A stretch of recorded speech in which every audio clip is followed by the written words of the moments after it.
प्रेक्षकांनो नमस्कार। आजच्या हॅलो डॉक्टरच्या या भागामध्ये मी डॉक्टर प्रशांत जाधव आपल्या सर्व प्रेक्षकांचं मनपूर्वक स्वागत करतो। मित्रो, डोळे म्हटले की हे फक्त दृष्टीचं किंवा पाहण्याचं साधन नाहीये, तर आपल्या मनाचा, आपल्या भावनांचा आणि आरोग्याचा आरसा म्हटलं तर ती अतिशयोक्ती ठरणार नाही। पण जेव्हा हेच डोळे आजारी पडतात, आजारी होतात, तेव्हा तो फक्त केवळ एक विकार नसतो, तर तो शरीराने दिलेला एक संकेत असतो। कधी थकव्याचा, तर कधी संसर्गाचा, तर कधी आपल्या बदललेल्या जीवनशैलीचा। मित्रांनो, आयुर्वेद सांगतो आपल्याला की सर्वेंद्रियांमध्ये नेत्र हे सर्वात प्रधान आहेत। म्हणूनच डोळ्यांची काळजी घेणं हे फक्त दृष्टीची काळजी घेणं नाहीये, तर जीवनाची स्पष्टता जपण्यासारखी ही गोष्ट आहे। याच अनुषंगाने आजचा निवडलेला विषय आपण स्क्रीनवरती आपल्या पाहू शकता। आजचा आपला विषय आहे डोळ्यांचे आजार आणि घरगुती आयुर्वेदिक उपचार। डोळ्यांचे आजार आणि घरगुती आयुर्वेदिक उपचार।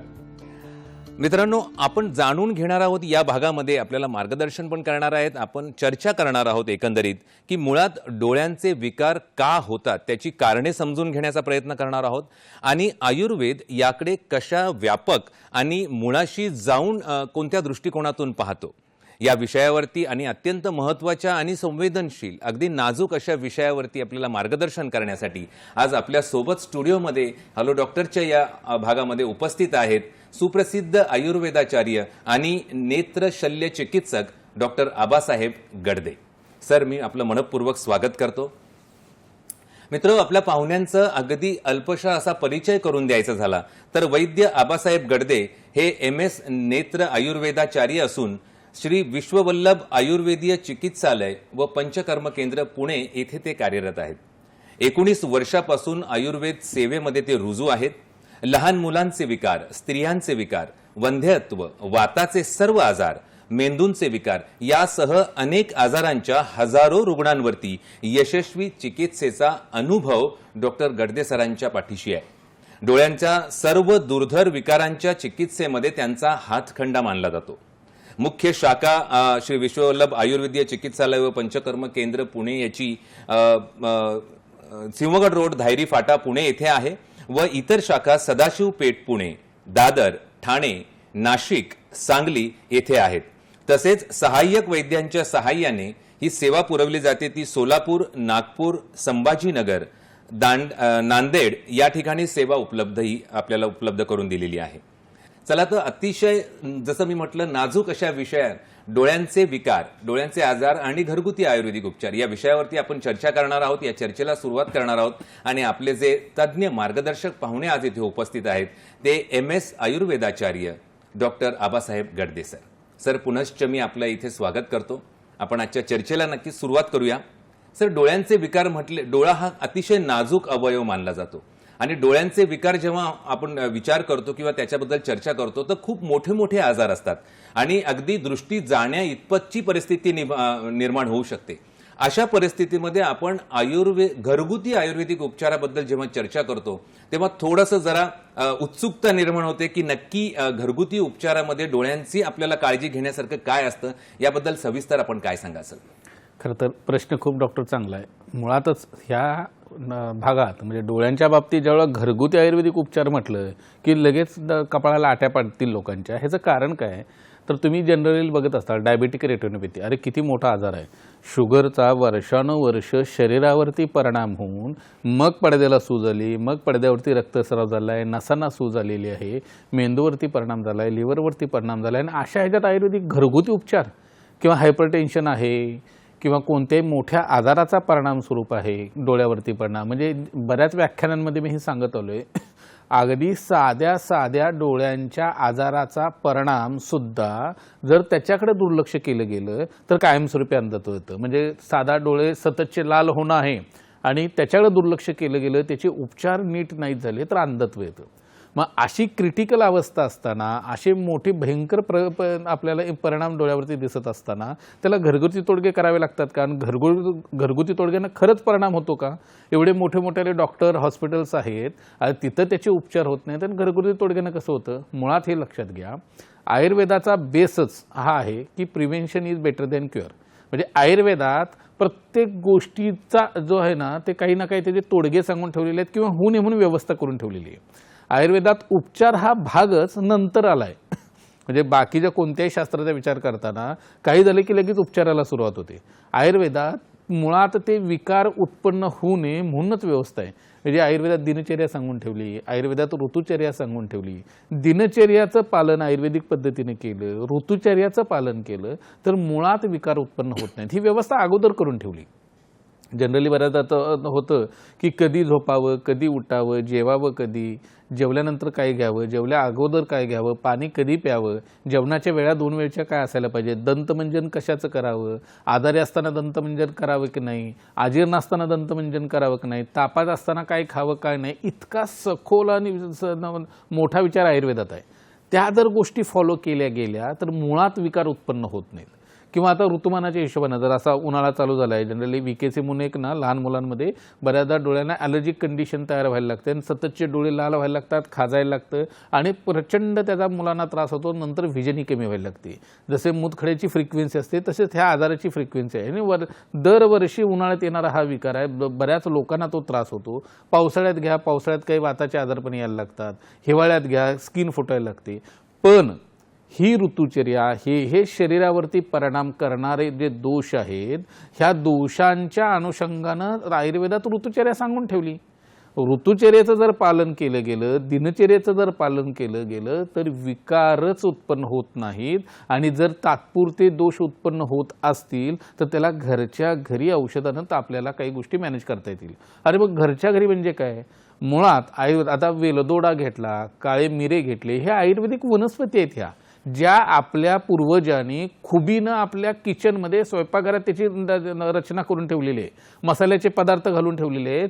ज्याचा वापर जर खुबीनं केला गेला तर छोटे छोटे जे विकार आहेत किंवा आजाराची उत्पत्ती होत असेल, सुरुवातीच्या फेजमध्ये असेल तर ह्या साध्या साध्या औषधाने सुद्धा आपल्याला त्या विकारावर विजय प्राप्त करता येतो. गंमत काय आहे, आयुर्वेदात कोणताही विकार घ्या, म्हणजे तसा म्हटला तर आयुर्वेदिक क्लिष्ट आयुर्वेद आणि तसा म्हटला तर अगदी सोपा आहे. मग सोपा या अर्थे की कोणताही विकार असू दे, म्हणजे तो अगदी पायाच्या नखापासून डोक्याच्या केसापर्यंत कोणत्याही अवयवाशी, कोणत्याही धातूशी, कोणत्याही स्रोतसाशी निगडीत विकार असू दे, तो वातपित्त कफानच होतो. म्हणजे किती सोपं आहे. या 3 गोष्टींमुळेच विकार उत्पन्न होतो. तो विकार उत्पन्न का होतो, रस, रक्त, मांस, मेद, अस्थि, मज्जा, शुक्र हे 3 दोष ह्या 7 धातूला खराब करतात आणि मग तुम्हाला काय होतं, विकार उत्पन्न व्हायला लागतात.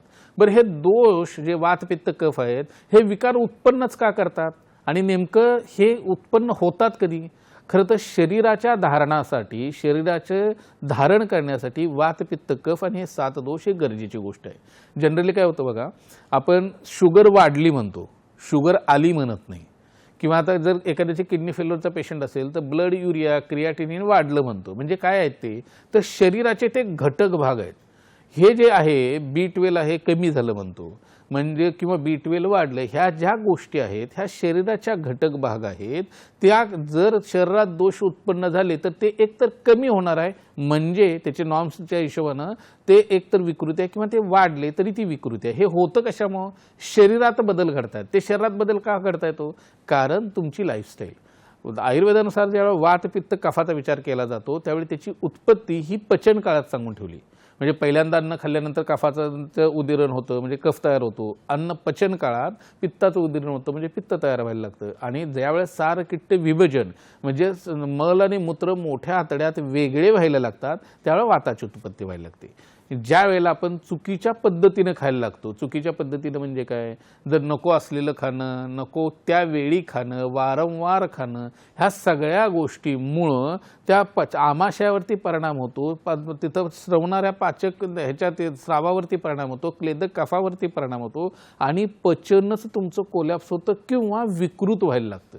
ज्या वेळेला अन्न चांगलं पचतं त्यावेळेला चांगला वात तयार होईल, ज्यावेळेला अन्न चांगलं पचतं त्यावेळेला चांगलं पित्त तयार होईल. ज्यावेळेला चांगलं अन्न पचले त्यावेळेला मलमूत्र पोषक किंवा चांगला तयार झाला आहे त्यावेळेला चांगला वात तयार होईल. पण तेच जर तुमची दिनचर्या चुकीची आहे, ऋतुचर्या चुकीची आहे आणि ह्या गोष्टीचा परिणाम जर पचन काळावरती पचन संस्थानावरती झाला असेल तर मात्र वात पित्त कफ जे चांगलं तयार व्हायला पाहिजे ते विकृत तयार व्हायला लागतं आणि त्याचा परिणाम स्वरूप आपल्याला शरीरात विकार उत्पन्न व्हायला लागतात.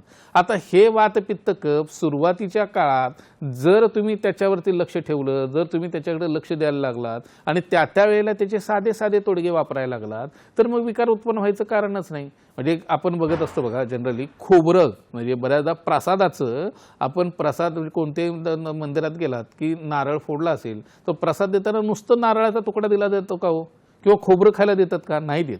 तुम्ही नीट ऑब्झर्व करा, साखरेसोबत खोबरं दिलं जातं. ह्याचं कारण असं आहे खोबऱ्याचा अँटीडोट, खोबरं पचायला जड पडलं, खोबऱ्याचं अजीर्ण झालं तर ते अजीर्ण कॉम्पेन्सेट करायला साखर सांगून ठेवली. म्हणजे किती बारकाईने विचार करून ठेवलाय बघा. मी हे सांगायचा मुद्दा, ज्या वेळेला तुम्ही अजीर्ण होत असेल तर ते अजीर्ण होऊ नये म्हणून त्याची कारणं घरगुती सांगून ठेवलीत. पण घरगुती सांगताना त्याचा विचार तो मूळ आयुर्वेदिक विचार आहे. म्हणून बऱ्याचदा आपण जे मी म्हणतो ना घरगुती तोडगे, तो त्या अनुषंगानं तुम्हाला सांगतोय की घरगुती तोडगे म्हणजे आयुर्वेदातल्याच गोष्टी आहेत ज्या पूर्वजांनी आपल्या स्वयंपाकघरात आणून ठेवलेले आहेत आणि आपल्याला वाटतं ते साधे आहेत. आम्ही त्याचा खूप मोठ्या पद्धतीनं आयुर्वेदाच्या पद्धतीने विचार करून खूप मोठ्या मोठ्या आजारांमध्ये आम्ही त्याच्या औषधांची हे करत असतो, म्हणजे अंतर्भाव करत असतो. त्यामुळं घरगुती तोडगे म्हणजे काय तर तुम्हाला तात्पुरत्या स्वरूपात विकार किंवा दोष उत्पन्न होत असेल तर तुमच्या किचनमधले, तुमच्या घरातले, तुमच्या परसदारातले, तुमच्या अंगणातल्या काही गोष्टी ज्या आपल्या लोकांनी पूर्वजांनी आपल्या दारात आणून ठेवल्या किंवा घरात आणून ठेवल्या त्याचाच वापर करून आपण इनिशियल स्टेजला कोणताही विकार जर इनिशियल स्टेजला असेल तर त्याच्यावरती आपल्याला कमांड घेता येते. तो मोठा होऊ नये म्हणून त्याची आपल्याला खूप चांगल्या पद्धतीनं त्याचा वापर करून घेता येतो. दुसरं सांगायचं झालं तर जरा असं आपण अगदी घरातल्या देवपूजेपासून ते अंगणातल्या तुळशीपर्यंत हे ज्या आपल्या वेगवेगळ्या वनस्पतींची रचना करून ठेवलेली आहे त्याचा परिणाम किंवा त्या गोष्टीच अशा आहेत की इमर्जन्सी कोणत्याही अवस्थेत तुम्हाला ह्या गोष्टी वापरता येऊ शकतील. खरं तर तुळशीचं उदाहरण घ्यायचं झालं तर तुळस ही काय आहे, खरं तर जनरली तुम्ही ऐकलं असेल की तुळस ऑक्सिजन म्हणजे ऑक्सिजनचा सप्लाय सुधारवणारी, रक्तदृष्टी कमी करणारी आणि ताप घालवणारी वनस्पती आहे. तुळशीचा वापर आपण करतो का तितका, म्हणजे तुळशीला पाणी घालण्या इतपत किंवा तुळशीला नमस्कारण्या इतपत वेळी आपल्याकडे नसतो, पण आपल्या लोकांनी सांगून ठेवली ना हीच तुळस कुठं कुठं वापरता येते, खरं तर तापात वापरता येते. जर आयुर्वेदात बऱ्याचदा बघा म्हणजे काही लोक आजारांच्या बाबतीत ताप येऊन गेला की थकवा यायला लागतो. शरीरात तापाचा परिणाम लिव्हरवरती, कोठ्यावरती, अग्नीवरती खूप मोठा आहे. आयुर्वेदाच्या हिशोबानं जर सगळ्यात मोठा विकार कोणता असेल तर तो आहे ताप. जसं डोळ्यांच्या बाबतीत सगळ्यात मोठा विकार कुठला असेल तो अभिषंद म्हणजे डोळे येणे. हे दोन विकार असे आहेत ना, याच्यापासून जर अभिषंद असेल, डोळा लाल होत असेल तर तो अगदी अंधत्व आणण्या इतपत मोठा विकार आणू शकतो. म्हणजे त्याच अभिषंदामुळं डोळे लाल होत असतील तर त्याला काचबिंदू होऊ शकतो, त्याला मोतीबिंदू होऊ शकतो, त्याला पडद्याला सूज येऊ शकते, त्याच्या नसांना सूज येऊ शकते आणि दिसणं कायमचं खराब होऊ शकतं. तसंच तापाचं आहे. ताप कुठं कधी कसा परिणाम करेल कुणालाही सांगता येत नाही, वेळेत त्याचे उपचार व्हावे लागतात. आता गंमत घ्या, जर तापाचा बऱ्याच वेळेला असं होतं की ताप आलाय, दुर्लक्ष झाले, अंगाव काढले तर वेगवेगळ्या पद्धतीनं त्याची शरीरावरती दोन पद्धतीनं परिणाम होतात. एक म्हणजे डोळ्यावरती परिणाम ज्या वेळेला घ्यायला लागतो तर वारंवार ताप जनरली बायकांच्या बाबतीत आपल्या महाराष्ट्रात असोत किंवा हिंदू संस्कृतीत भारतीय बायकांच्या बाबतीत ही खोड अशी आहे की पोटाच्या बाबतीत ताप सर्दी खोकल्याच्या बाबतीत ते अंगाव बरंच काढतात, स्वतःकडे फारसं लक्ष दिलं जात नाही आणि मग ते अंगाव काढायला लागलं की तो ताप जिरायला लागतो आणि ते जिरलेला तापाला आपण हाडी ताप किंवा जीर्णज्वर म्हणतो. हे ज्या वेळेला व्हायला लागतं तर हाडी ताप असेल किंवा जिरलेला ताप असेल तर शरीराचा क्षय किंवा क्षरण व्हायला लागतं आणि काही वेळेला ह्याचा परिणाम ज्यावेळेला डोळ्यावरती व्हायला लागतो त्यावेळेला डिजनरेटिव्ह चेंजेस आपल्याला व्हिट्रेसच्या हिशोबानं, पडद्याच्या हिशोबाने दिसायला लागतात आणि ज्या वेळेला हे सुजीच्या हिशोबानं तापाची लक्षणं दिसायला लागतात. हे डिजनरेटिव्ह चेंजेस असेल तर बऱ्याच वेळेला बघा व्हिट्रस लिक्विफिकेशन व्हायला लागतं, डोळ्यासमोर जाडी, केस, माशी दिसायला लागते, काही वेळेला काही कारण नसताना दिसणं कमी व्हायला लागतं. हा तापाचा परिणाम आपल्याला डोळ्यावरती होताना दिसतो. तसं ज्या वेळेला ह्या तापामुळं काही लोकांना सांध्यानं सूज येते, म्हणजे चिकुनगुन्यासारखे काही आजारपण आहेत ज्यात ताप येतो, सांध्यानं सूज येते, दुखणं व्हायला लागतं, चालणं अशक्य होतं. तसंच काही वेळेला टायफॉईडसारखा आजार होऊन गेला आहे किंवा निमोनिया, डेंग्यू, कावीळ, मलेरियासारखे आजारपण होऊन गेलेत. ह्याचा परिणामस्वरूप लिव्हरवरती परिणाम झाला आहे किंवा ताप जिरला आहे आणि त्याचा परिणाम शरीरावरती येऊन जर दिसणं कमी झालं की बऱ्याचदा लक्षात येतं की अरे ह्याची तर म्हणजे ताप येऊन अचानक त्याच्या डोळ्याच्या नसांवरती परिणाम आला आहे, त्याला ऑप्टिक न्यूरायटिस म्हणतो. ही तापाचा परिणाम ज्यावेळेला नसांवरती येऊन नस सुजायला लागते आणि हे फ्रिक्वेंटली व्हायला लागतं, त्यावेळेला ती नस नंतर डॅमेज होते, त्याला सुकते, त्याला म्हणायचं ऑप्टिक ॲट्रोफी. ह्या आजारात सुद्धा तापाचा फायदा आहे. म्हणजे किती साधी गोष्ट आहे बघा. जर तुळशीचा रस घेतला, तुळशीचा काढा घेतला किंवा पारिजातकाच्या सारख्या वनस्पतीचा काढा घेतला, ते तापात घरात, परसदारात, अंगणात असणाऱ्या ह्या गोष्टींचा, तर ह्या जिरलेला तापाचा किंवा सतत वारंवार येणारा ताप हा आपला राहणारच नाही आणि ह्या साध्या घरगुती तोडग्यानं भविष्यात होणारे ऑप्टिक न्यूरायटिस हा विकार आपल्याला घालवता येऊ शकतो. म्हणून खरं तर हा विषय घेण्याचा प्रपंच ह्यासाठी केला की आपल्या घरात वनस्पती आहेत, घरात औषधं आहेत, ज्यानं इनिशियल स्टेजला आपण ट्रीटमेंट केली तर आमच्यासारख्या वैद्याची, डॉक्टरची तुम्हाला गरज नाही पडणार. त्यामुळे खरं तर ह्या विषयाकडे तितक्याच गांभीर्यानं बघणं गरजेची गोष्ट आहे. खरोखर सर, इतक्या सविस्तर पद्धतीने आणि सूक्ष्म तुमचं ऑब्झर्वेशन जे आहे ना ह्या गोष्टींच्या बाबतीत, अर्थात आयुर्वेदामध्ये सगळं ते नमूद केलं गेलेलं आहे. नक्कीच पूर्वजांनी किती सखोल असा विचार करून काही गोष्टी आपल्या जवळ ठेवलेल्या आहेत जेणेकरून त्या हातासरशी आपल्या राहतील आणि आपल्याला योग्य त्या ठिकाणी योग्य त्या वेळी त्याचा उपयोग होऊ शकेल. म्हणजे थोडक्यात काय तर दिनचर्या आणि ऋतुचर्या या दोन्ही गोष्टींचं संतुलन आणि योग्य ते पालन हे अतिशय महत्त्वाचं आहे. मित्र, अजूनही या विषयाचे काही कंगोरे आपण उलगडून पाहणार आहोत, पण आता इथे वेळ झाली आहे एका छोट्याशा विश्रांतीची. तर कुठेही जाऊ नका, पाहत राहा आपला आवडता कार्यक्रम हॅलो डॉक्टर.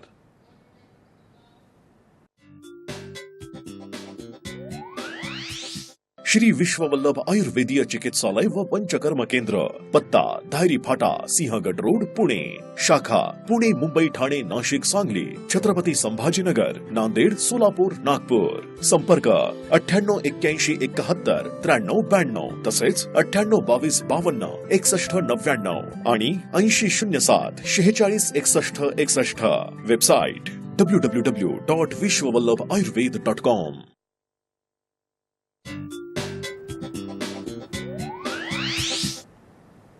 मित्र, ब्रेकनंतर आपलं सर्वांचं हॅलो डॉक्टरच्या या भागामध्ये स्वागत. निरोगी नेत्र म्हणजे केवळ स्पष्ट दृष्टी नाही, तर ती निरोगी चेतनेची खरी ओळख आहे. आपण चर्चा करत आहोत घरगुती आयुर्वेदिक उपचार आणि डोळ्यांचे विकार. सर, ब्रेकच्या आधी आपण सविस्तर बऱ्याच गोष्टी सांगितल्या. अजून याच्यामध्ये आपल्याला काय वाटतं, काय सांगितलं पाहिजे? हे जसं मगाशी मी बोलत होतो की आयुर्वेदाचा बेसच वेगळा आहे. आयुर्वेदाचा बेस जो आहे तो मुळात विकार उत्पन्न करू नये, होऊ नये म्हणून व्यवस्था आहे. म्हणजे बऱ्याचदा असं होतं आयुर्वेदाच्या बाबतीत की तुमच्यात लहान मुलांना फिजिओलॉजिकल जॉन्डिस जो म्हणतो आपण की 3ऱ्या 4थ्या दिवशी 5व्या दिवशी बाळाला ज्यावेळेला जन्माला नंतर काय वेळ येतो तो कुठं सांगून ठेवला आयुर्वेदात, असा प्रश्न पडला जातो. मुळात काय आहे, जर काही गोष्टींचं तंतोतंत पालन केलं, सांगितलेल्या गोष्टींचं पालन केलं तर विकारच उत्पन्न होत नाहीत. तसं जर बाळाला जन्म झाला आणि त्याला जर सुवर्णप्राशन हा जो विधी केला गेला, जर वेगवेगळे विधी सांगितलेत, तर त्या बाळाला तुम्हाला 3ऱ्या किंवा 5व्या दिवशी लहान मुलांना जी कावीळ होती ती होणारच नाही.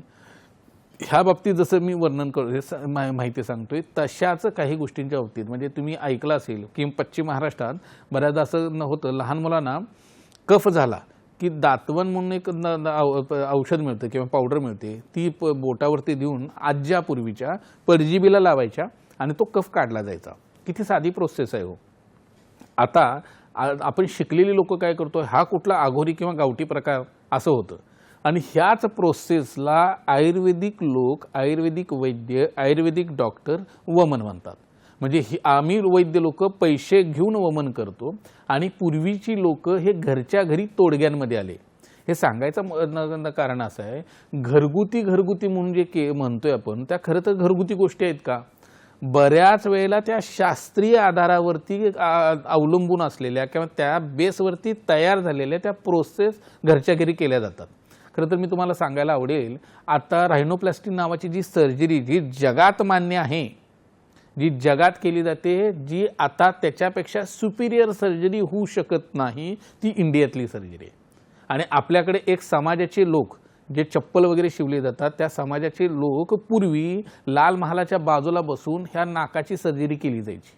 आता ह्या लेवलची आपली सर्जरी अजूनही त्याच्यात कोणताही बदल न करता आपल्या पूर्ण जगामध्ये त्याच पद्धतीनं अजून केली जाते, फक्त जरा मॉडर्न टेक्निक आहे, पण आहे कन्सेप्ट बेस तोच आहे.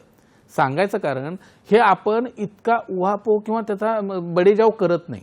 आपल्या लोकांनी ती सहज इतक्या समरस पद्धतीनं इतक्या योग्य पद्धतीनं आपल्या संस्कृतीत, आपल्या जेवणात, आपल्या स्वयंपाकात, आपल्या परसदारात किंवा आपल्या अंगणात आपल्या लोकांनी आपल्याला लागणारी, आपल्या देशाच्या अनुषंगानं आपल्या त्या वनस्पती किंवा त्या गोष्टी यांचा अंतर्भाव असा अलगद करून ठेवलेला आहे. तुम्ही सहज तो वापरत गेलात की तुम्हाला विकार उत्पन्न होणार नाहीत.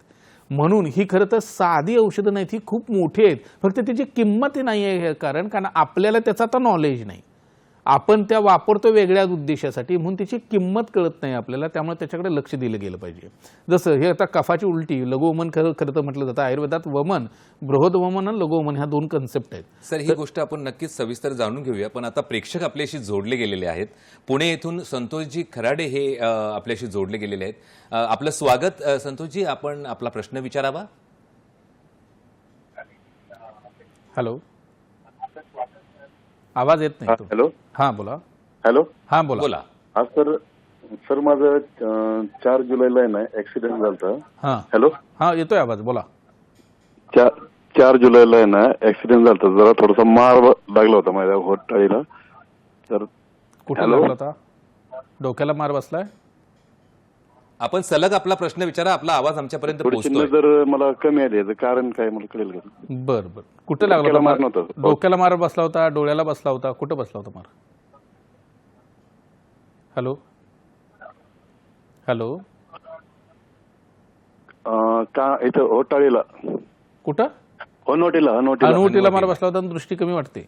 ठीक आहे, हनवटीला मार. बर बर. आपला प्रश्न आमच्यापर्यंत पोहोचला. सर, काय सांगाल? कसं आहे, आघाताची गोष्टी असतील, तो हनवटीला आहे, डोक्याला आहे, कसा मार कसा बसला ह्याच्यावरती डिपेंड करतं. आघाताची गोष्टी असतील तर इंटरनल ब्लिडिंग व्हायची शक्यता जास्त असते, किंवा बऱ्याचदा आपण मुक्का मार बसला तर कसं काळं निळं होतं. ते काळं निळं होतं म्हणजे काय होतं, खरं तर स्किनच्या खालच्या भागांमध्ये ब्लिडिंग झालं, कॅपिलरीज फुटलेले असतात आणि त्यामुळे ते ब्लिडिंग होऊन काळं निळं झालेलं असतं. तसंच हनवटीला मार बसला आहे का त्याच वेळेला डोक्याला किंवा डोळ्याच्या आजूबाजूला कुठेतरी मार बसला असेल किंवा धक्का जोरात बसला असेल तर त्यावेळेला बऱ्याचदा सूज येणं किंवा ब्लिडिंग येणं ह्याच्यापैकी काहीतरी होतं, मग दृष्टी कमी व्हायला लागते. तर ते खरं तर चेक करायला पाहिजे. इतका म्हणजे दुर्लक्ष करू नका. जवळच्या वैद्यांकडे किंवा आपल्या कोणत्याही सेंटरला या किंवा कोणत्याही डॉक्टरकडे दाखवून घ्या. एकदा डोळा चेक केला तर सूज आली आहे की ब्लिडिंग आहे का काय आहे हे बघून आपल्याला कळेल आणि त्यानुसार ट्रीटमेंट करता येईल. जर ह्याचे योग्य वेळी उपचार केले गेले तर जी दृष्टी कमी होते ती थांबवता येते आणि ती रिव्हर्सही करता येते. फक्त वेळेतच उपचार व्हायला पाहिजेत. जर त्वचा विकारांच्या बाबतीत जेव्हा कोड होतो किंवा त्वचा ज्या वेळेला बऱ्याचदा भाजलं आणि ते पांढरा डाग पडतो आणि योग्य वेळी त्याचे उपचार केले गेले नाही तर तसा तो आयुष्यभर जसा स्किनवरती पांढरा डाग राहतो, कारण वेळेत उपचार न केल्यामुळं. तसं आघाताच्या ज्या गोष्टी असतील, ॲक्सिडेंटल गोष्टी असतील, लगेच ताबडतोब आयुर्वेदिक उपचार चालू केले गेले तर डोळ्यांच्या बाबतीतले तर आपल्याला विजन बऱ्याच रुग्णांमध्ये सेव्ह करता येते आणि विजन वाढवता येते. फक्त लगेच उपचार करणं गरजेची गोष्ट आहे. जसं मगाशी मी सांगत होतो की लघुवमन आणि बृहदवमनाच्या बाबतीतलं हे जर कफाचा उद्रेक होत असेल आणि त्यावेळेला दातवणानं त्यांनी उलटी केली, कफ लहान मुलांचा काढून टाकला तर कफ होत नाही, साठत नाही, न्यूमोनियासारखे आजार पण येत नाहीत. कफ राहिला तर इन्फेक्शन होतं, कफ राहिला तर भूक मंदावते, कफ राहिला तर सर्दीवरतीच्या अनुषंगानं डोळ्यावरती परिणाम येतो. आणि आत्ताच्या पोरांना तुम्ही बघताय ज्यांचा फळाचा अतिरेक सेवन आहे त्या लोकांना अगदी लहान मुलात तिरडेपणा, लहान वयात तिरडेपणा, लहान वयात चष्म्याचा नंबर लागणं, लहान वयात आपल्या केराटोकोनासारखे आजारपणा मागं लागणं, ह्या गोष्टींचा परिणाम, ह्या विकृत कफाचा परिणाम ज्या वेळेला डोळ्यावरती येऊन दृष्टीशी संबंधित लक्षणं उत्पन्न होतात त्यावेळेला ह्या घरच्या लघुवमनाची आपल्याला किंमत कळते. तर त्यावेळेला आजी लगेच वमन करून घेत असेल, लगेच कफ पाडत असतील तर मग तो कफ साठत नाही आणि मग त्याचा आग्नेवरती परिणाम होताना दिसत नाही, डोळ्यावरती परिणाम होताना दिसत नाही आणि शरीरावरती परिणाम होताना दिसत नाहीत. म्हणून खरं तर हा विषयाचा जो आपण अनुषंगाने घेण्याचं कारण लोकांपर्यंत आपल्या घरातली जी औषधं आहेत त्याचं महत्त्व कळावं. ती साधी मसाल्याचे पदार्थ आहेत, साधे घरगुती औषधं आहेत असं जरी वाटत असेल तर आयुर्वेदात ट्रीटमेंटमध्ये ती अतिशय महत्त्वाची औषधं आहेत. म्हणूनच आपल्या जवळ आपल्या पूर्वजांनी त्याची रचना किंवा मांडणी केलेली आहे, एवढं लक्षात ठेवा. खूप छान पद्धतीने आपण सोप्या भाषेमध्ये समजेल अशा गोष्टी आपल्याला समजून सांगितल्या आणि कारणं नेमकी एक कारण मीमांसा ज्याला म्हणतो आपण एखाद्या गोष्टीची आपल्या जवळ आणण्याची आणि त्याच्या मागची जी रचना आहे या सर्व गोष्टी आपण अतिशय व्यवस्थितपणे समजावून सांगितल्या सर. मग ह्या ज्या गोष्टी आपल्या किचनपर्यंत म्हणा, स्वयंपाकघरापर्यंत म्हणा किंवा आपल्या तुळशी वृंदावनाच्या इथे किंवा देवघरापर्यंत अशा अनेक अशी वनस्पती आहेत आणि याच्यातलं एक महत्त्वाची गोष्ट म्हणजे दुर्वा. तर या दुर्वांबद्दलही आपण डोळ्यांच्या अनुषंगाने जर विचार करायचा झाला तर यांचा उपयोग साधारण घरगुती उपयोग म्हणजे काय होऊ शकेल? खरं तर दुर्वा ही खूप मोठी वनस्पती आहे बरं का. ती दुर्वा वापरतो कुणाला? देवासाठी, आपल्याला गणपतीसाठी वापरतो. तर दाहासाठी खरं तर जनरली वापरली जाते. तर कोणत्याही पद्धतीचा पित्ताचा उद्रेक असेल आणि तो शरीराला बाधा करत असेल, बऱ्याचदा तुम्ही ऐकत असाल की डायबिटिक पेशंटमध्ये हस्तपाद तलदाह हे लक्षण टिपिकल येतं, किंवा ज्यांना पित्ताचे विकार आहे, ज्यांना जिरलेलं पित्त आहे, त्यांना नेत्र लालिमा हे सिम्पटम यायला लागतं, ज्यांना ओकाऱ्या काढायच्या सवयी आहेत त्यांच्या पडद्याला सूज यायला लागते. जिरलेलं जर पित्त असेल, शुगरचा पेशंट असेल खूप वर्षाचा आणि त्याला पित्ताचा त्रास होत असेल, शुगरचा पेशंट असेल त्याला ओकाऱ्या काढायची सवय असेल, शुगरचा पेशंट आहे, शुगर कंट्रोलमध्ये आहे, सगळे नॉर्म्स व्यवस्थित आहेत, सगळे रिपोर्ट्स व्यवस्थित आहेत, पण शुगर असून 15-20 वर्ष आहे आणि हेरिडिटरी शुगर आहे, म्हणजे त्यांच्या पिढ्यानपिढ्यांमध्ये शुगर आहे आणि अशा लोकांना नंतर डायबिटिक रेटिनोपॅथी बसते आणि डोळ्यांमध्ये रक्तस्राव झालेला आहे. गोवर, कांजण्या, टायफॉइड, कावीळ, मलेरिया, निमोनिया आणि डेंग्यू असे विकार होऊन गेलेत आणि त्याचा परिणाम स्वरूप लिव्हरवरती परिणाम झालेला आहे. नागिन आहे, नागिनीसाठी तर हे दुर्वा हे अमृत आहे. हे नागिनीचे विषय जे आहेत ती कोणत्याही औषधांना आटोक्यात येत नाहीत. नागिनीसाठी आधुनिक शास्त्राची कोणतीही औषधं वापरली तर नागिन भली बरी होत असेल, पण नागिनीचे उपद्रव जे आहे, ज्या भागात नागिन झाले तिथं प्रचंड सुचेवत वेदना म्हणजे सुई टोचल्यासारख्या वेदना, प्रचंड दाह हे व्हायला लागतं आणि हे कोणत्याही औषधांना बरं होत नाही. ती दुर्वा बरं करते. म्हणजे दुर्वा खरं तर खूप चांगल्या पद्धतीनं वापरली गेली तर बऱ्याच मोठ्या आजारांमध्ये दुर्वाचा वापर करता येतो. म्हणजे तापातनं उठलेलं आहे आणि त्याचा परिणाम स्वरूप तुम्हाला हातापायाला दाह येतोय, तापातनं उठलेलं आहे आणि त्यानंतर तुमच्या हातापायाला पाणी सुटायला लागलेलं आहे, किंवा जसं आता सांगितलं हायपरटेन्शन आहे आणि रक्तस्राव झालेला आहे, नाकातून रक्त येते, हेवी ब्लिडिंग होते, ह्या सगळ्या विकारांमध्ये आपल्याला दुर्वा वेगवेगळ्या पद्धतीनं वापरता येते. जर शुगरचा पेशंट असेल तर आपल्याला सकाळ संध्याकाळ 2-2 चमचे डायरेक्ट दुर्वांचा रस घ्यायला चालू केलं, किंवा हायपरटेन्शनचा पेशंट असेल तरी त्याने आणि ब्लिडिंग डोळ्यामध्ये झालं असेल तर सकाळ संध्याकाळ 2-2 चमचे दुर्वांचा रस वापरायला चालू केलं. ज्यावेळेस शुगर नाही आणि पण आपल्याला कोणत्याही आजारानंतर हस्तपाद तलदाह म्हणजे हातापायांची जळजळ होते, अंगाची लाही व्हायला लागते, घाम प्रचंड यायला लागला आहे, तोंड कोरडं पडायला लागलेलं आहे, किंवा शौचाच्या जागी किंवा ठिकाणी जळजळ व्हायला लागली आहे, अशा ठिकाणी दुर्वा कल्प नावाचा एक कल्प आहे जो शतावरी कल्पासारखा बनवला जातो. तो जर सकाळ संध्याकाळी 1-1 चमचा काही दिवस घ्यायला लागले तर त्याचा फायदा आपल्याला उष्णतेसाठी करून घेता येतो. थोडक्यात दुर्वा कोणत्याही विषाचा परिणाम, कोणत्याही आजारांचा म्हणजे गोवर, कांजण्या, टायफॉइड, कावीळ, मलेरिया, निमोनिया, डेंग्यू ह्या आजारांचा परिणाम स्वरूप लिव्हरवरती परिणाम झाले, रक्तामध्ये खूप मोठ्या प्रमाणात पित्त वाढलेलं आहे आणि त्याचा दाहासारखा परिणाम आला आहे, हायपरटेन्शन आहे, डायबिटिक रेटिनोपॅथी आहे, ह्यासारख्या गोष्टींचा परिणाम स्वरूप डोळ्यावरती परिणाम येऊन रेटिनल ब्लिडिंग किंवा पडद्याला सूज येणं किंवा नसांना सूज येणं ह्या उष्णतेमुळे आले असेल, ह्या सगळ्या विकारात आपल्याला दुर्वा ह्या वेगवेगळ्या पद्धतीनं वापरता येते. जसं पोटातलं रस आणि ह्या पद्धतीनं. काही वेळेला सततचे डोळे लाल व्हायला लागतात.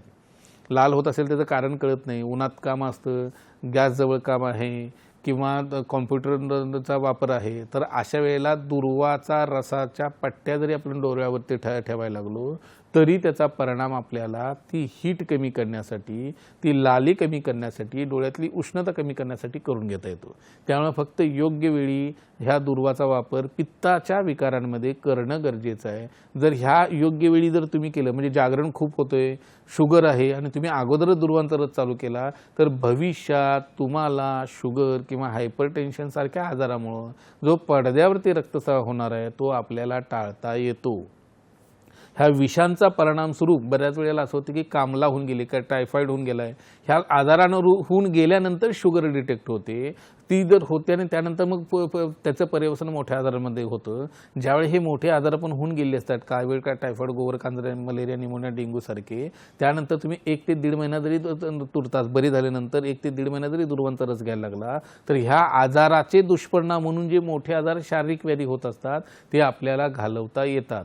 त्यामुळं ह्या दुर्वाचा वापर मात्र वैद्यांच्या सल्ल्यानं योग्य वेळी करणं गरजेचं आहे. अगदीच नाही समजले जे काही दुष्परिणाम आहेत का नाही, वैद्यांकडे गेलंच पाहिजे का नाही, तुम्हाला हे झाले मी बोलतोय ह्या गोष्टींसाठी तुम्ही परस्पर दुर्वांचा रस जरी चालू केला तर ते दुष्परिणाम रहित आहे. फक्त हे काही डोळ्यात ब्लिडिंग आहे, दुर्वांचा रस घेताय आणि तुमचं कमी नाही झालं, ब्लिडिंग झाल्यानंतरचा प्रश्न येतो, तर मग मात्र वैद्यांच्या सल्ल्याने त्याचा डोस ठरवून घ्या आणि गरज असेल तर त्याच्यासोबत काही औषधांचाही वापर करा. म्हणजे मोठ्या आजारांमुळे डोळ्यावरती परिणाम होऊन ब्लिडिंग होऊन जी तुमची दृष्टी भविष्यात जाते ती आपल्याला नक्की टाळता येऊ शकते. अतिशय सविस्तर अशा पद्धतीने आपण एकंदरीत समजावून सांगितलं. मित्र, डोळे, आपल्याला एक गोष्ट नक्कीच लक्षात आली की डोळे हे केवळ दृश्य ग्रहण करणारे अवयव नाही आहेत, तर आपल्या अस्तित्वाची जाणीव करून देणारे दीपस्तंभ आहेत. या दीपस्तंभाची ज्योत मंदावण्याआधीच आपण कसं समजून घ्यायचं, कारण अनेक शरीरातील जे काही गोष्टी आपल्याला दिसतात याचं प्रतिबिंब कुठेतरी आपल्याला डोळ्यांच्या विकारांमधूनही दिसतं आणि ते समजून घेणं किती महत्त्वाचं आहे आणि त्याच्यावरती असलेले घरगुती उपचार जेणेकरून या गोष्टी टाळता येईल, या सर्व गोष्टींची आपण आता चर्चा करणार आहोत एका छोट्याशा विश्रांतीनंतर. तर कुठेही जाऊ नका, पाहत राहा आपला आवडता विषय हॅलो डॉक्टर.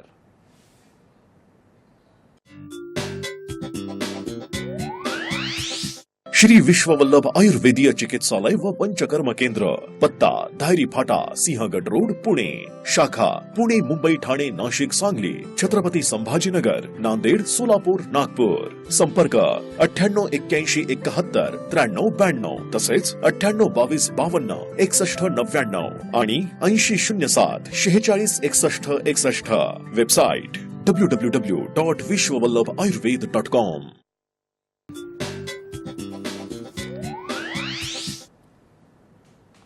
प्रेक्षको, पुन्हा एकदा हॅलो डॉक्टरच्या या भागामध्ये मी आपलं पुनश्च स्वागत करतो. छोट्याशा विश्रांतीनंतर अतिशय महत्त्वाच्या विषयावरती आपण चर्चा करत आहोत. घरगुती आयुर्वेदिक उपचार, घरगुती गोष्टींमधून साधले गेलेले आयुर्वेदिक उपचार आणि डोळ्यांच्या आजारांच्या अनुषंगाने. सर, ब्रेकच्या आधी आपण याच गोष्टीची चर्चा केली, अनेक गोष्टींची चर्चा केली की आपण दुर्वांबद्दल बोलत होतात.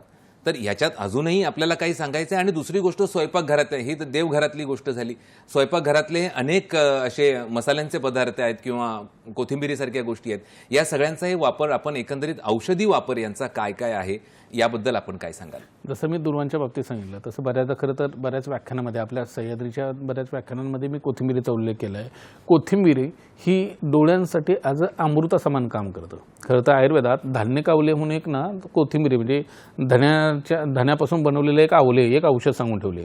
त्यात चांदीचा वर्क, गुलकंद, धने असे सगळ्या औषधांचं कॉम्बिनेशन केलं जातं आणि ते डोळ्यांसाठी वापरलं जातं. खरं तर उष्णतेचे विकार असतील, म्हणजे जिरलेलं पित्त आहे, लिव्हरशी संबंधित आजारपण आहेत, कोठ्यात उष्णता जिरलेली आहे, जिरलेला आम्लपित्त आहे, ह्या कोणत्याही विकारांमुळं पित्ताचा उद्रेक झाला आहे, तो शरीरात पित्ताचा संचय खूप दिवसांचा होऊन ज्यावेळेला डोळ्यावरती परिणाम व्हायला लागतो त्यावेळेला डोळ्यांचे पित्ताचे विकार व्हायला लागतात. म्हणजे अगदी डोळा लाल होण्यापासून ते डोळ्यात ब्लिडिंग होण्यापर्यंत सगळं होतं याच्यात. मग ह्या सगळ्या पित्ताच्या कोणत्या, म्हणजे शुगर नाही, बीपी नाही, काही नाही, तरी पित्ताचे विकार होत असतील डोळ्याशी संबंधित, तर हे धान्य कावले वापरलं जातं. दुसरे हा धान्य कावले म्हणजे धन्याचा वापर आपल्याला काय करता येतो, ज्या वेळेला पोटाशी संबंधित विकार असतील, ज्या वेळेला गॅसेस होतात, ज्यावेळेला अजीर्ण होतं. खरं तर आयुर्वेदात विदग्धाजीर्ण म्हणून विकार सांगून ठेवला, ज्याच्यात शेवटी मृत्यू सांगितलाय. म्हणजे आपल्याला वाटतं अरे अर्जिनानं मृत्यू येतो का, तर खरं आहे आयुर्वेदात सांगून ठेवलं आहे. आणि तसं बऱ्याचदा आपण बघत असतो की कार्डियक अरेस्ट येऊन पेशंट गेलेला आहे, त्याच्या अगोदर 8 दिवसापूर्वी अँजिओग्राफी झालेली आहे, हृदयाच्या सगळ्या तपासण्या झालेल्या आहेत, कशात काहीही दोष नाही, आणि एक दिवस गॅसेस भयंकर झाले आहेत, एक दिवस त्याचा परिणाम, त्या गॅसेसचा चेस्टवरती परिणाम येतो, भयंकर हृदयात दुखायला लागतं आणि कार्डियक अरेस्ट येऊन पेशंट जातो. हे अजीर्णाची जशी लक्षणं आहेत, हे सांगायचा मुद्दा, जर अजीर्णामुळं, कोठ्यातल्या दोषामुळं, कोष्ठगत वातामुळं तुमच्या हृदयावरती एवढा मोठा परिणाम येत असेल, तर तसाच जिरलेल्या कोठ्यातल्या विकारांमुळं डोळ्यावरती येतो. बऱ्याचदा असं होतं बघा, खूप 5-7 दिवस तुम्ही जागरण केले आणि त्यानंतर 5-7 दिवसांना तुम्हाला सूर्यप्रकाशात डोळे उघडता येत नाहीत किंवा सर्दी जिरली असेल तर 2 दिवसात डोळ्यातनं तुम्हाला थोडं जरी उन्हाचा त्रास झाला, पाणी लागलं तर डोळ्यातून पाणी यायला लागतं. हे जसं होतं ना, तसं खूप दिवस पोटावरती जर दोष उत्पन्न व्हायला लागले, अजीर्ण व्हायला लागलं, तर बऱ्याचदा काहीही कारण नसताना, काहीही डोळ्यात दोष नसताना दिसणं कमी व्हायला लागतं.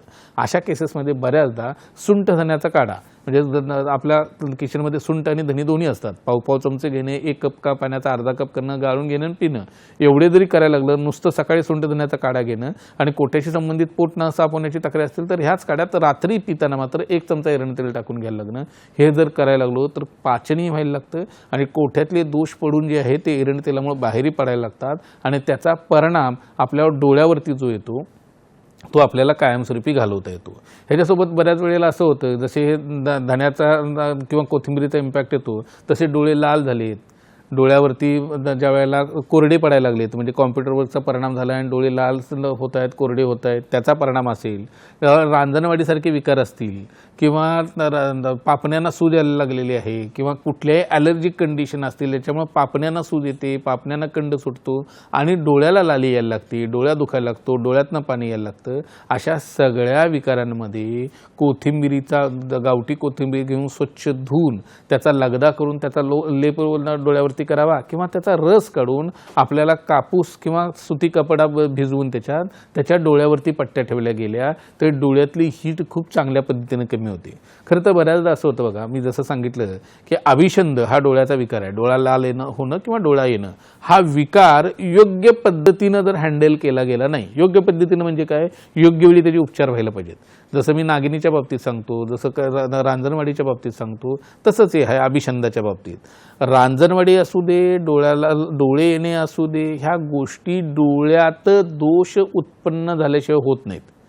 आणि सुरुवातीला शरीर आपल्याला छोटी छोटी लक्षणं दाखवून सांगत असतं, बाबा मी बिघडलोय, हे तर मला दुरुस्त करा.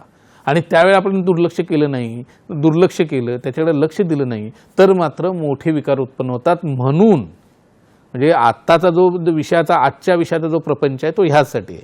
ज्यावेळी रांजणवाडी येते, ज्यावेळेला तुम्हाला डोळे लाल होत आहेत, ज्यावेळेला तुमच्या डोळ्यांना ठणक लागते, ज्यावेळेला तुमच्या डोळ्याला लाईट सहन होत नाही आणि अशा वेळेलाच तुम्ही सुरुवातीला जर कोथिंबीरेच्या रसाच्या पट्ट्या डोळ्यावरती ठेवल्या तर तो जो डोळ्यातला वाढलेला पित्ताचा उद्रेक आहे, जे डोळ्यात वाढलेले दोष आहेत ते त्याच वेळी कमी व्हायला लागतील. मग ही इनिशियल स्टेजलाच आपण जर त्याची ट्रीटमेंट केली गेली तर ना काचबिंदू व्हायचं कारण आहे, ना व्हिट्रस डिजनरेशन व्हायचं कारण आहे, ना पडद्याला सूज यायचं कारण आहे, ना नसाना सूज यायचं कारण आहे. पण आपण ते नेमकं त्यावेळेला ते करत नाही. रांजणवाडीवर मी कितीतरी वेळा बघतोय, रांजणवाडी 1-1, 1.5 महिना अंगावर काढणारी लोक आहेत आणि हे फ्रिक्वेंटली होतं. जसं आता मूतखडा उन्हाळ्यात होतो तसं उन्हाळ्याच्या काही लोकांना रांजणवाडी फिक्स ठरलेली असते आणि अशी वर्षानुवर्ष आहे आणि तरी त्यांना काहीही पडलेलं नसतं की बाबा आपल्याला रांजणवाडी काय येते. आणि जर असेल तर हे तर एकतर घरचे तोडगे करावेत किंवा कुठल्या तर वैद्याला दाखवावं, हे काही करत नाहीत. आणि मग भविष्यात मात्र ह्या साध्या रांजणवाडीनं किंवा ह्या भविष्यात साध्या डोळ्या लाल होण्यानं आपल्याला त्याचं परिवसन पडद्याच्या किंवा नसांच्या विकारात होतं आणि ते कळत नाही, कुणाच्या गावी नसतं. म्हणून ह्या कोथिंबीरीचा घरच्या घरात नेहमी असणाऱ्या कोथिंबीरीचा वापर डोळ्या लाल होण्यापासूनच्या साध्या विकारात साध्या पट्ट्या जरी ठेवायला लागलात तुम्ही तरी त्याचा खूप चांगल्या पद्धतीनं आपल्याला डोळ्यांच्या विकारात वापर करून घेता येऊ शकतो. एक लहानशी आपल्या स्वयंपाकघरातील वस्तू, कोथिंबीर आणि धनिया पावडर, ह्या सगळ्या या गोष्टींचा औषधी त्याचा जो उपयोग आहे इतक्या सविस्तरपणे सरांनी आपल्याला समजावून सांगितलेला. त्याच्याबरोबर अजूनही काही असे पदार्थ आहेत ज्यांच्याबद्दल आपण एका छोट्याशा विश्रांतीनंतर जाणून घेणार आहोत. तर कुठेही जाऊ नका, पाहत राहा आपला आवडता कार्यक्रम हॅलो डॉक्टर.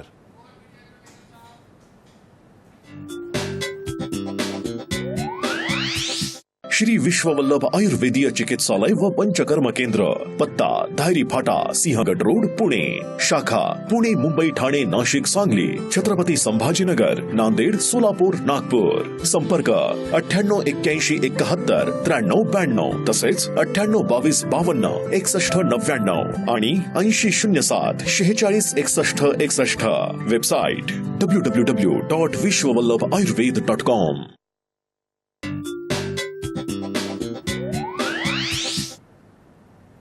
ब्रेकनंतर पुन्हा एकदा हॅलो डॉक्टरच्या या भागामध्ये सर्वांचं स्वागत. घरगुती आयुर्वेदिक उपचार डोळ्यांच्या अनुषंगाने, त्याच्या विकारांच्या अनुषंगाने आपण चर्चा करत आहोत आणि आपले मार्गदर्शक आहेत सुप्रसिद्ध असे आयुर्वेदाचार्य, नेत्रचिकित्सक, शल्यचिकित्सक डॉक्टर आबासाहेब गडदे. सर, ब्रेकच्या अगोदर आपण कोथिंबिरीबद्दल बोललात आणि ह्याच्यामध्ये अजून एक महत्त्वाचा मुद्दा म्हणजे एरंड तेल. या सगळ्या गोष्टीही आणि काळी मिरे या पदार्थांचाही वापर आपल्या डोळ्यांच्या आरोग्याच्या दृष्टिकोनातून कसा होऊ शकतो याबद्दल आपण सविस्तर काय सांगाल? खरं तर पूर्वी आजीबाईचा बटवा म्हणून असायचा, हो. त्यातली ही खरं तर द्रव्य आहेत. म्हणजे ही लिस्ट दिली जायची, त्या आजीबाईच्या बटव्यात ही सगळी औषधं असायची. कुठेही जाताना ते बटवा असायचा, त्यामुळे ते औषधी वापरता यायची. काळी मिरी खरं तर आपल्या मसाल्याच्या पदार्थांमधला एक पदार्थ जो नित्यानं वापरता येतो. तर खरं तर त्याचं महत्त्व तेवढं आहे का, खूप डोळ्यांसाठी त्याचा फायदा होतो. म्हणजे सततची रांजणवाडी येणाऱ्या लोकांनी एका बाजूला दुधातून एरंड तेल घ्यायला चालू केलं की पोट साफ होणं हे नॉर्मल व्हायला लागतं, पचन सुधारायला लागतं, कोठ्यातली उष्णता कमी व्हायला लागते. आणि त्याच्यासोबतच जर तुम्ही घरगुती घरच्या घरी दह्याच्या वरची निवळ काढून त्याच्यात काळी मिरीची पावडर मिसळली आणि ती बोटानं अगदी जिथं रांजणवाडी आले त्याच्यावरती लावली आणि हे जोपर्यंत फुटत नाही तोपर्यंत रोज नित्यानं करायला लागलात तर काही दिवसात एका बाजूला तिथं काळ्या मिरीचा लेप केल्यानंतर रांजणवाडी फुटायला लागते आणि पोटात एरंड तेल आणि दूध घेतल्यानंतर कोठ्यातली उष्णताही कमी व्हायला लागते. जर हीच दोन औषधं रांजणवाडी आहे तोपर्यंत काळी मिरी वापरायची आणि रांजणवाडी गेल्यानंतर पुढे 2 ते 3 महिने नित्यानं एरंड तेल घ्यायला लागलात तर भविष्यात रांजणवाडी यायची शक्यता नाही आणि मग रांजणवाडी वारंवार होऊन जो पडद्यावरती आणि डोळ्यावरती परिणाम होतो तो तर होतच नाही. ह्याच्यासोबतच काळ्या मिऱ्यात अजून काय वापर आहे? खरं तर दुष्ट प्रतिक्षा किंवा सततची होणारी सर्दी ह्याच्यावरती काळ्या मिऱ्याचा अतिशय मोठा वापर आपल्याला करून घेता येतो. आयुर्वेदात एक औषध सांगून ठेवले, हिरडा आहे, गूळ, काळ्या मिरी आणि दही ह्यांचं कॉम्बिनेशन करून दिलं की कितीही जुनाट सर्दी असेल, कितीही कफाची सर्दी असेल तर ही सर्दी जाते.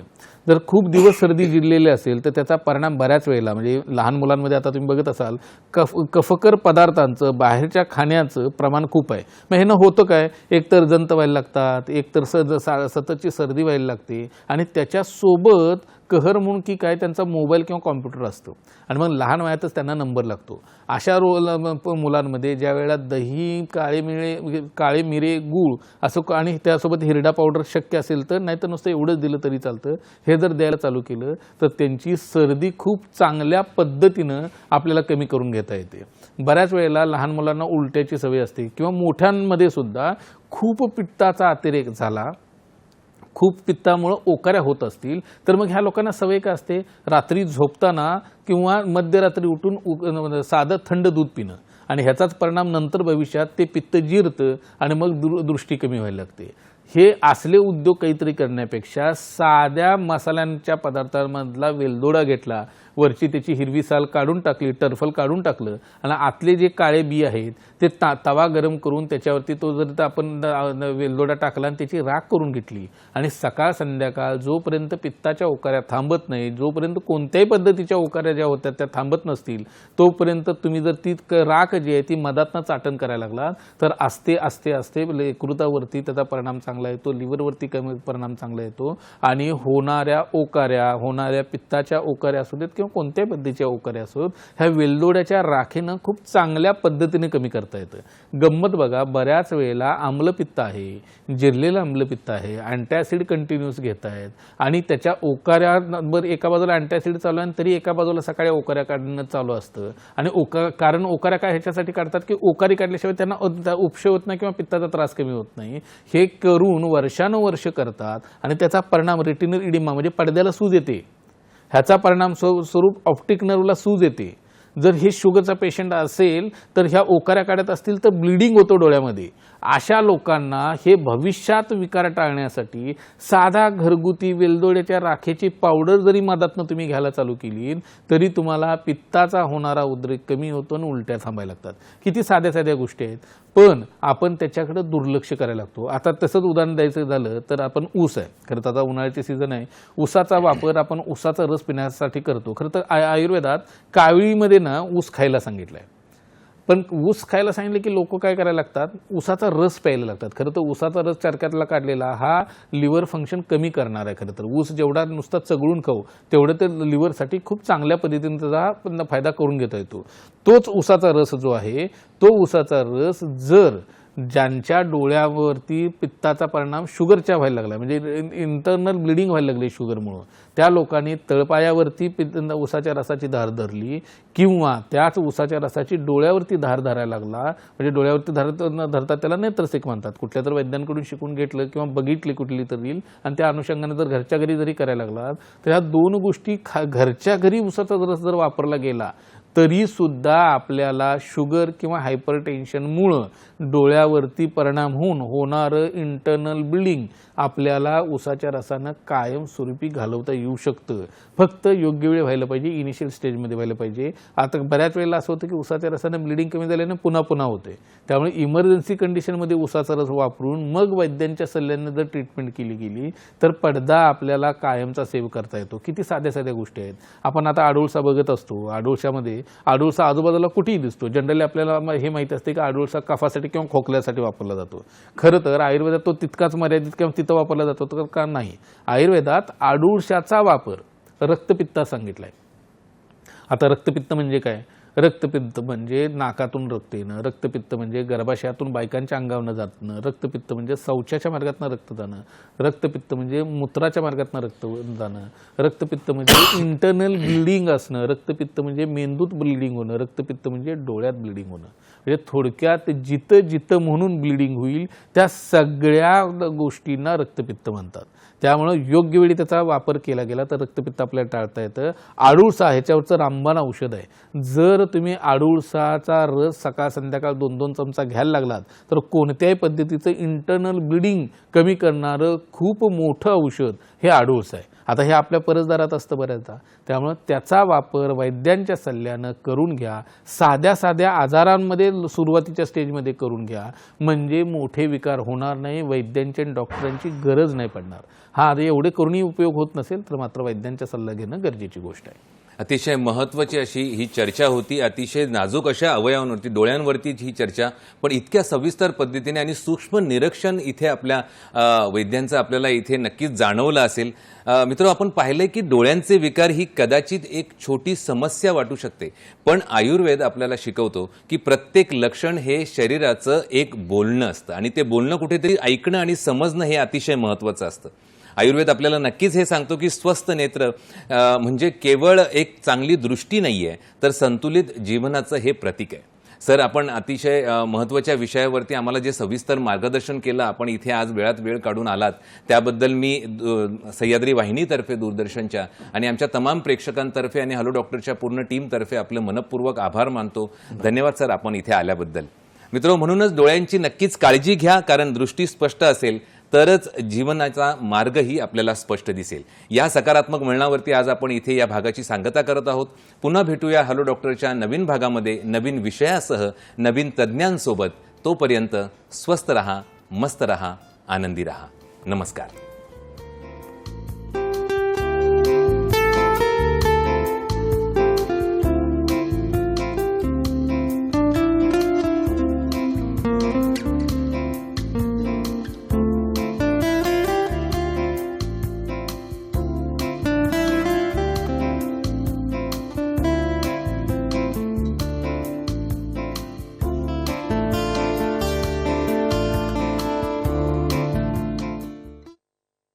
श्री विश्ववल्लभ आयुर्वेदीय चिकित्सालय व पंचकर्म केंद्र, पत्ता धायरी फाटा, सिंहगड रोड, पुणे. शाखा पुणे, मुंबई, ठाणे, नाशिक, सांगली, छत्रपती संभाजीनगर, नांदेड, सोलापूर, नागपूर. संपर्क 9881719392 तसेच 9822526199 आणि 8007466161. Website www.vishwavallabhayurved.com.